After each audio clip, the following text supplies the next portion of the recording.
impeachment at ano ba ang proseso sa impeachment. Klarong-klaro po sa ating konstitusyon, Article 11, Section 3, the House of Representatives has the exclusive power to initiate all cases of impeachment, while the Senate has the sole power to try and decide all cases of impeachment. Sa madaling salita, ang Kongreso ang nagsasampa o naghahain ng impeachment case, habang ang Senado naman ang nagsisilbing hukom o tagahatol. Kaya tayo nandito sa hearing na ito ay para malaman, dapat nga bang isampa ang impeachment case laban sa Vice Presidente? Nung nakaraan, nakita po natin na sufficient in form and substance ang dalawang impeachment complaint.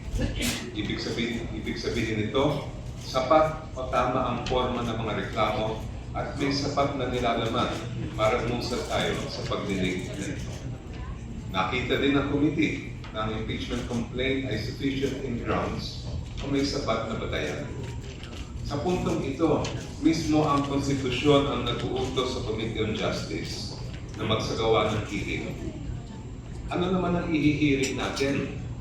Siyempre, walang iba kundi ang ebidensya at testigo. Our duty is clear, Madam Chair. This committee must secure and verify every piece of evidence, and we must protect every witness so they may give testimony under oath. Ito ay naaayon mismo sa Section 7 at 8 ng Rules of Impeachment. Itong dahilan kung bakit po tayo nag-hire ng motion para makuha ang kopya ng salin ng Vice Presidente at para bigyan ng proteksyon ang testigo na si Mr. Ramil Madriaga. Ang impeachment case na ito ay dadaan sa butas ng karayom. This is the only way for the truth to come out. Pagkatapos ng committee, boboto po ang buong Kamara at magpapasya kung dapat ilitis ang kaso sa Senado. At sa bawat hakbang, nakatutok ang buong bansa para bantayan ang proseso. Maraming salamat. Thank you, Madam Chair. The manifestation of the Honorable Jokno is noted by the committee. Madam Chair, the Honorable Dilima, Also brief manifestation and a question to the Honorable Chair and the committee. with the indulgence of the Honorable Dilima, we would like to tackle first our ground rules before we proceed to your subsequent manifestations and questions to the committee. Thank you, Madam Chair. Thank you. Madam Chair. Regarding the ground rules, we would like to acknowledge Vice Chair Zamora. Thank you, Madam Chair.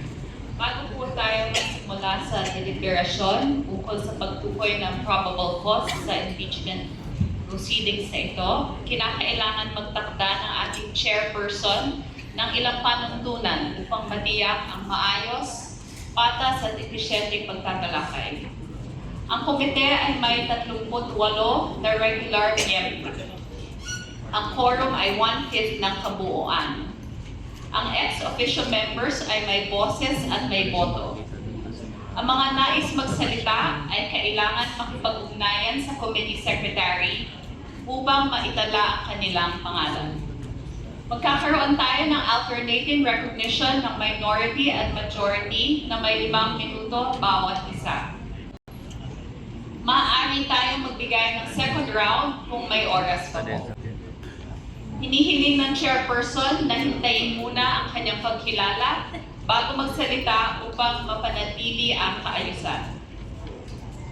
Sa mismong pagdinig, ang mga resource persons ay susuriin ng mga miyembro ng komite alinsunod sa Section 7 of the Rules of Procedure in Impeachment Proceedings. Ang mga resource persons ay hindi papayagang magsalita o gumawa ng mga interjection maliban po at hanggang sa sila ay kilalanin ng ating chairperson. Tanging ang mga miyembro ng komite lamang ang may karapatang suriin o i-cross-examine ang mga resource persons. Ang mga partido ay maaaring humingi ng pahintulot mula sa chairperson na pagsumite ng mga tanong na itatanong ng ating chairperson kung sa kanyang opinyon ay kinakailangan ang mga ito para maging malinaw ang talakayan. Ang pakikilahok ng mga abogado ng mga partido o resource persons ay limitado sa pagpapayo sa kanilang mga kliyente tungkol sa kanilang mga karapatan sa ilalim ng konstitusyon.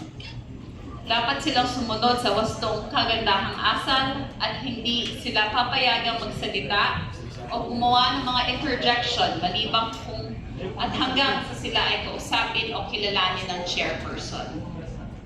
Mga kasama, impeachment is an extraordinary constitutional process.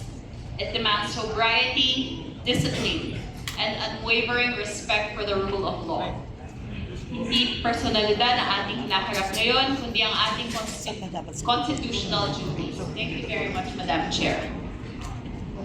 Can we hear the necessary motion for the adoption of ground rules? Madam Chair, I move to adopt the ground rules as stated earlier.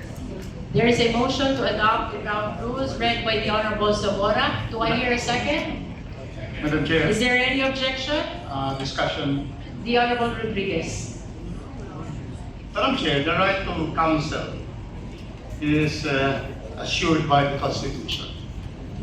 So therefore, the respondent here has always had the right to counsel. In fact, in many cases, our rules of court is supplementary to the rules of impeachment in the House. And so therefore, this representation believes that first, they are entitled, counsels for both sides are entitled to send questions, and I agree with that, Madam Chair.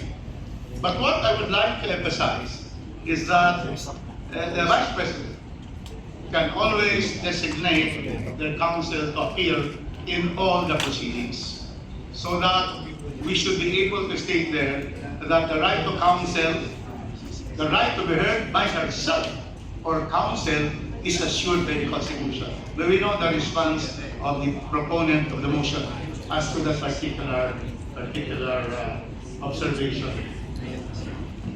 If I may confirm the Honorable Rodriguez, you would like the committee to acknowledge the right of the counsel even in the absence of the respondent. That's correct, based on jurisprudence, Madam Chair, that although this is not criminal proceeding, it is akin to a criminal case because we are trying to remove and then cause a perpetual disqualification. And so, in other words, the Vice President can send her counsels here to appear for her. In fact, the right to self-examination is there. And a person who is now being investigated has the right to already not take the stand, or at the time he wants to appear, to be able to invoke it when he is asked an incriminatory question. So that is the position of this counsel. Thank you, Madam Chair. Of course,